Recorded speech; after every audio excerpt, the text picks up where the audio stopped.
Hello বন্ধুরা, কেমন আছো? সবাইকে জানাই হ্যাপি হোলি। বেশ কিছুদিন আগে আমাদের যোগা সেন্টারে হোলি সেলিব্রেশন হয়ে গেছিলো। তার কিছুটা মুহূর্ত তোমাদের সামনে আমরা তুলে ধরলাম। দেখো তো কি আনন্দ যে করলাম না, তোমাদের বলে বোঝাতে পারবো না। আমি চাই আমার ভিউয়ার্সদের এবং আমার সাবস্ক্রাইবারদের সবারই যাতে হোলি ভালোভাবে কাটুক আর খুব আনন্দ করো, আর সবারই জীবন যেন রঙিন হয়ে উঠুক। তো এইভাবে আমরা আনন্দ করে রং খেলে, আবির খেলে, রংটা আমরা খুব একটা খেলিনি, আবিরটা খেলে আমরা খুব আনন্দ করলাম। তারপরে ছিল যেন খাওয়া দাওয়ার পর্ব। এই যে সেদিনকে অর্ডার করে দেওয়া হয়েছিল চিকেন, মানে মিক্সড চাউমিন।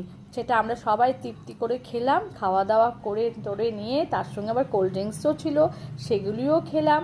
খেয়ে দিয়ে আনন্দ করে আমি বেশি আবির খেলিনি, কিন্তু আমার কপালে সবাই আবির টাবির দিয়েছিল। তো যাই হোক, খুব আনন্দ করেছি বন্ধুরা, তোমরাও আনন্দ করো, এভাবে থাকো পাশে। বা